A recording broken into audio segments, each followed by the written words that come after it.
దిత్వా తుఫాను ప్రభావంతో పంటలు దెబ్బతింటున్నాయని ఎన్టీఆర్ జిల్లా చట్టనవరం గ్రామ రైతులు ఆందోళన చెందుతున్నారు.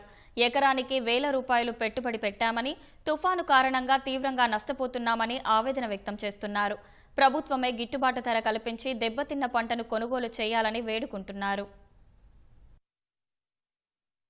పెసర 4 ఎకరాలు వేసాను. వర్షాధారం వల్ల చాలా నష్టపోయాము. గవర్నమెంట్ మద్దతు ధర కొంటానన్నారు, ఇంత మట్టికి కొనలేదు. పెసలు పుచ్చిపోతున్నాయి. పత్తి నేను 3 ఎకరాలు వేసా. కౌలు 15,000 పెట్టి రాసాము. ఎకరానికి 4 క్వింటాలు వచ్చింది. వాటి ఖర్చు వచ్చేకే కూలీల ఖర్చు ఎక్కువైంది.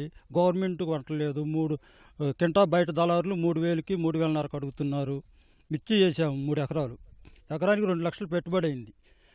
తుఫానుకి భారీ నష్టం జరిగింది. కంది మొక్కజొన్న మేము 2 వేసాం. 25 సెంట్లు కందిస్తున్నారు. అది కూడా కొద్దిగా తెలుసుకొని గవర్నమెంట్ కొనవలసిందిగా కూర్చున్నాం. మొక్కజొన్న మద్దతు ధర 2,400 ప్రకటించారు. దళారులు వచ్చి 1,800కి ఇస్తావా, 1,500కి ఇస్తావా అంటున్నారు. పెసలుగా 2-3 సార్లు తిరిగాము. పెసలు అట్లానే ఆగిపోయినాయి. ఇప్పుడు పత్తి ఉంది ఇంట్లో, పత్తి కూడా అట్లానే ఉంది. తడిసింది. పత్తి కూడా అంతా బాగలేదు వర్షాల వల్ల. ఇకపోతే మొక్కజొన్నలు వచ్చేసి మొన్న మొక్కజొన్నలకు కూడా వెళ్ళినా ఎవరూ రాలేదు. అది మాకు ఇబ్బందిగా ఉంది. ఎక్కువ కౌలు రైతులే అండి. సొంత పొలాలు అందరూ తక్కువ. నేను ఎక్కువ కౌలే చేసింది. మాకు 6 ఎకరాలు ఉంటే 20 ఎకరం చేసాం. 14 ఎకరాలు మొక్కజొన్న వేసాం. 10 ఎకరాలు పెసర వేసాం. 3 ఎకరాలు పత్తి వేసాం.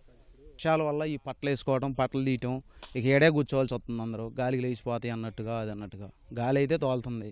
రైతులందరూ మేము ఇంటింటికి తిరుగుతుంటే మమ్మల్ని బయటికి వెళ్ళమని అంటున్నారు తప్ప ఎవరు ఆడ సరుకు ఇచ్చేవాళ్ళు లేడు. మాకు కనీసం మేము ఏదైనా ఓటు చేరుదామన్నా కూడా మాకు ఇబ్బంది అయిందండి. మేము మేడం గారి దగ్గరికి 4-5 సార్లు వెళ్ళినాం. 4-5 సార్లు వెళ్ళిన తర్వాత మేడం గారు ఏమో సీఎం గారికి మెమోరాండం ఇచ్చినాం. వాళ్ళు రాజమౌళి గారు దగ్గరే మాట్లాడిను, కొంటామని మొక్కలు అన్నారు. వీళ్ళు 14-15 క్వింటాలు అవుతుంది ఎకరానికి. ఏం చేయాలో రైతుకు ఈ లేక దిక్కుతోని దిశలో కళ్ళాల దగ్గర రైతులు ఉన్నారు. తుఫాను వచ్చింది, ఎత్తో తుఫాను. దీని కారణంగా రైతులు ఏం చేయాలో అర్థం కావట్లేదు. దానికి తగ్గట్టుగానే పత్తి అంతే ఉంది. 3 క్వింటాలు 4 క్వింటాలు. ఆ కోనరసింహరావు గారు 8 ఎకరాలు వేసింది. 8 ఎకరాలకి 24 క్వింటాలు అయింది. 24 క్వింటాలు కూడా అక్కడ ఏం చేయాలో కూడా అతనికి అర్థం కావట్లేదు. అదే కొంతమంది పెద్ద రైతులు ఉన్నారు, సత్యనారాయణ, చోటపల్లి. మేము రైతుల దగ్గర పోవడానికి కూడా మాకు కొద్దిగా ఇబ్బంది ఉందండి. 10 ఎకరాలు వేసానండి మొక్కజొన్న. 10 ఎకరాలు అయితే 10 పైన 150 క్వింటాలు అయితే దానికి అప్పులు ఎగబడుతున్నారు. మా పరిస్థితి ఆందోళనకరంగా ఉంది.